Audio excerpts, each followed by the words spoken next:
Hello everybody, Sam Tom here. Welcome back. Today we are talking about Werewolf by Night.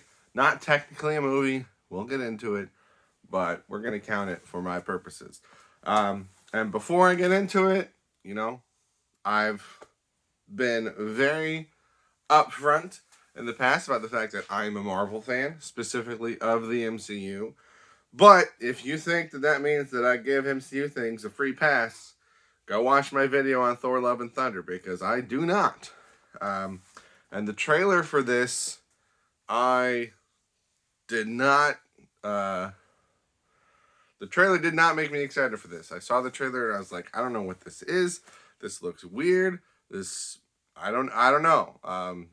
So I was very skeptical of this before watching it.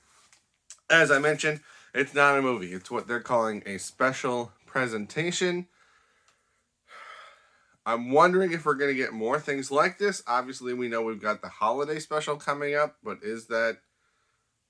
we had this logo, this I don't know what you'd call it. This like little clip with this logo that said special presentation. So is the holiday special going to fall under that umbrella, or are those going to be two different things? Because, for a while we had the one-shots, and then we got rid of the one-shots and we started getting Netflix shows, and then we got rid of we had the Netflix shows and the Hulu shows and the Freeform show and some online stuff, and then all that got pushed aside and we got Disney Plus shows. And so now we've got this special presentation, which is on Disney Plus, but it's not. I hope that we get more stuff like this. That's always been my feeling on these kind of, what's the word I'm looking for? Ancillary? I don't know how to pronounce that. On these kind of side projects, if you will, with the one-shots. Because it's just like, first of all, if you miss them, they're not hugely important, right? But even if you see them, they're not hugely important.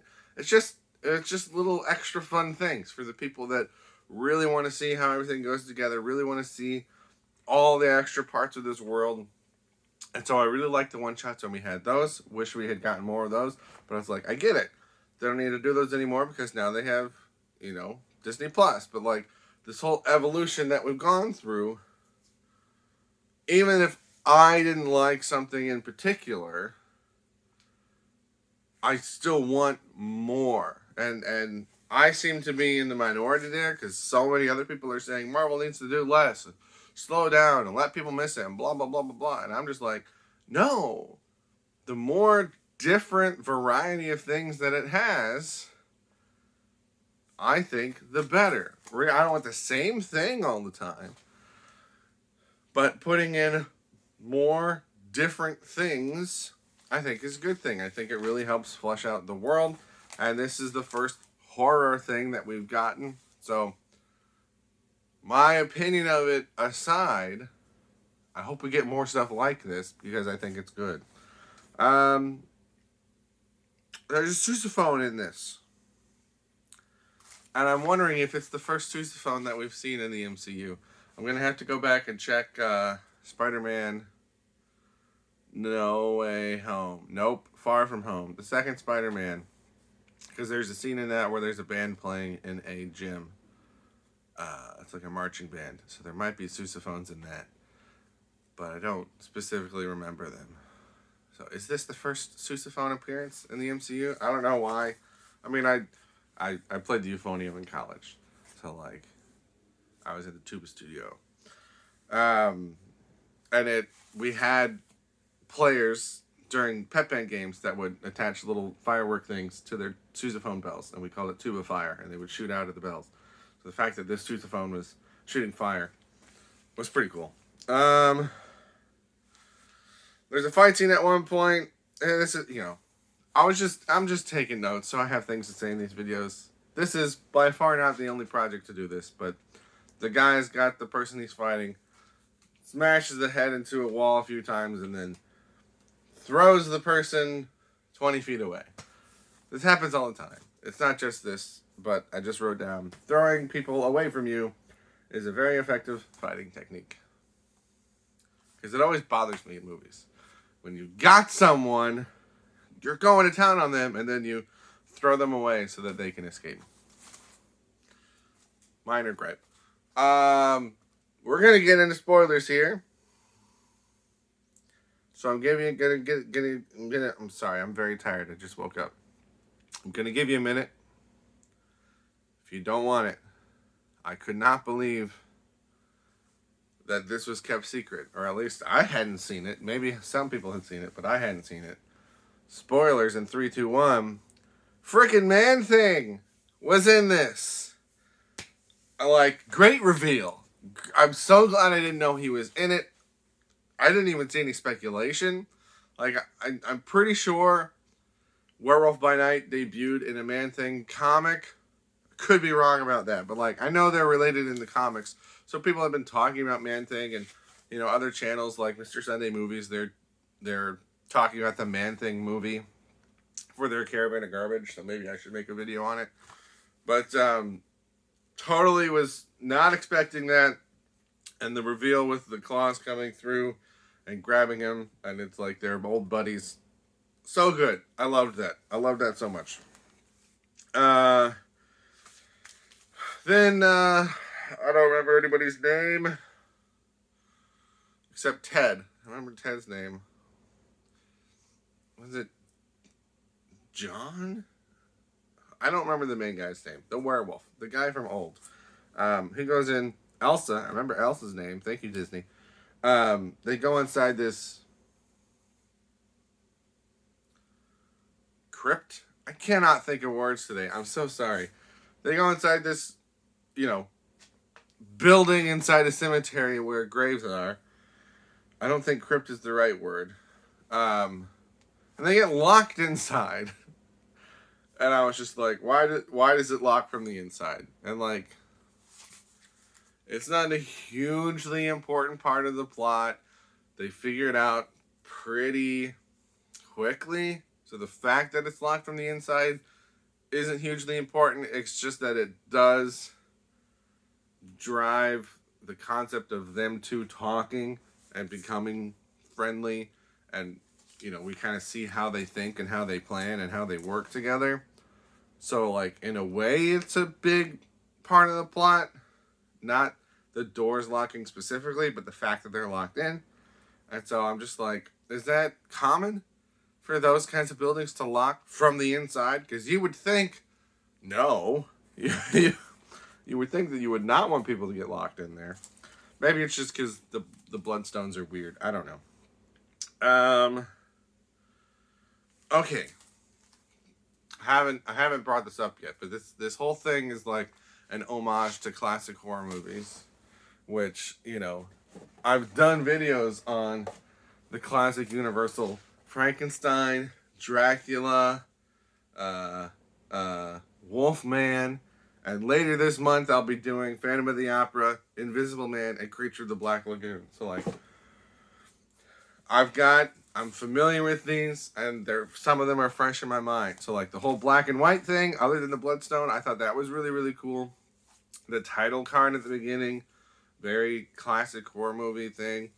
But this is either going to make me sound like a huge nerd or an idiot that doesn't know what I'm talking about. And both could be true.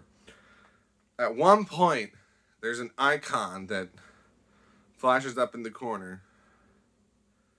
And if I'm not mistaken, that icon is from when theaters had the actual reels of film, and it wasn't digital. And that icon would flash to indicate that it was time to change the reel to keep it going. And so it's you see these on older movies. And I can't remember the last time I've noticed one of those. Because I used to see them and wonder what it was, which is why I think I know what that is. Maybe I'm totally wrong. But obviously that's not real. They just put it in there. And I just saw that and I was just like, wow, they are they are really going for this old school feel. And it reminded me of like in WandaVision, where the special effects that they do in the sitcom portions use the same techniques that would have been available at the time, which like really sells it as being part of that.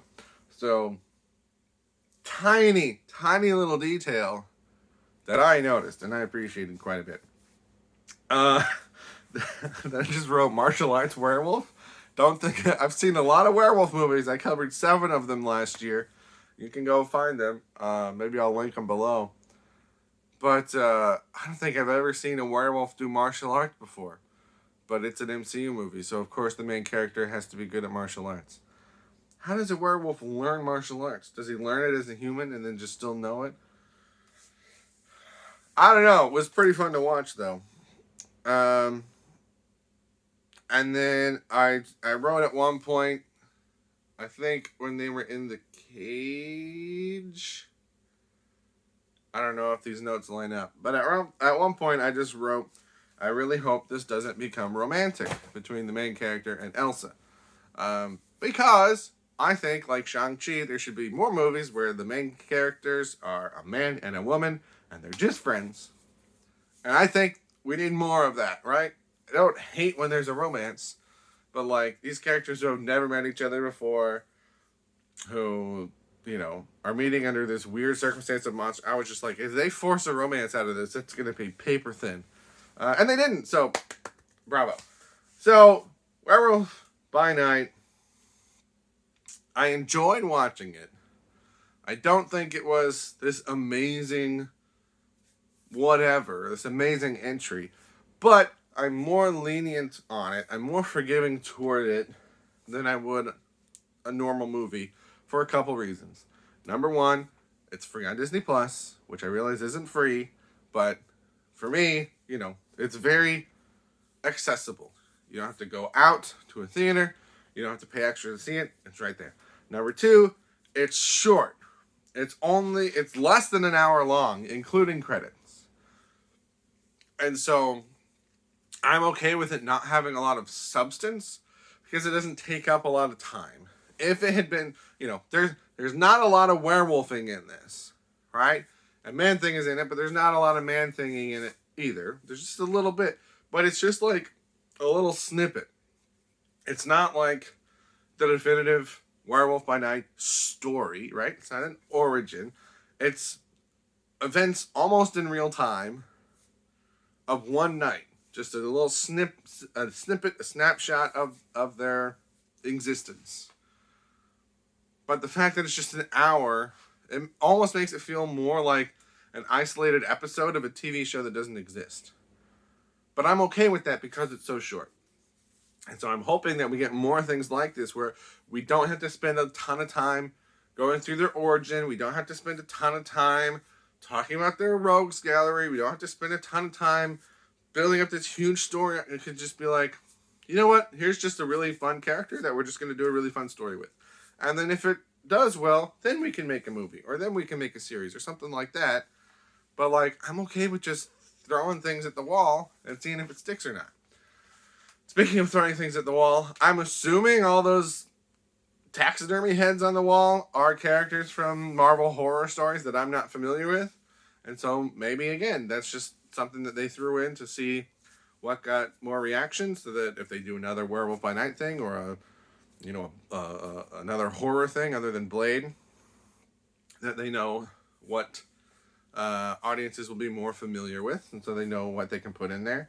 So I thought that was very clever, and not in a way that, because like, unlike, for example, in Hellraiser, where it's just showing these things on pedestals that just make me feel like I'm missing something. And here, it's like setting the scene and setting the tone and setting the character of Bloodstone, who's now dead, that we know that he kills monsters, and put like that in itself is relevant to the narrative. And then if there's an extra layer, if they are actual characters, then that's extra, right? But that's not the only reason we're seeing them.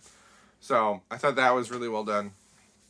So in the end, I didn't love it. I didn't think it was amazing. I'm not going to be like, oh my gosh, you guys have to watch this thing. But like, I really enjoyed it for what it was. It was free, it was short, and the other big thing, it didn't take itself too seriously. Not that it treated its characters like crap, like Thor: Love and Thunder, but we had a couple humorous scenes in this. The little thing with the bomb, like, that one was close to the line for me because it's a little silly that he got it right before it exploded. Like, I would have liked a little bit of extra time so it wasn't so coincidental. But the idea of she says it'll stick, he throws it, it doesn't stick. He presses it back on there, still doesn't stick. So he just, and it's just like, just put it in the crack right away, man. But like, it didn't have a huge effect on the plot, so like that was fine. The little interactions with Ted and him and Ted and Elsa, and Ted coming back through the house, and she's like, he went that way. Like, I know hardly anything about Man-Thing, but I really liked what they did with him. The bit at the end with the campsite, and then just chatting with each other. It wasn't a joke. It wasn't a farce. It wasn't a parody. But it wasn't overly serious, even though it's this like horror classic throwback type thing. I thought the throwback elements worked well. So there was quite a lot that I liked, even though I didn't think it was amazing. I hope we see more stuff like this. Those are my thoughts on Werewolf by Night. It's hard to say quickly because I slur my words. Werewolf. I saw a video the other day talking about how were used to be the word for man, and that's where werewolf comes from. Because it literally means man-wolf. Anyway, those are my thoughts. Let me know what your thoughts are down in the comments below. Thank you very much for watching, and have a good day.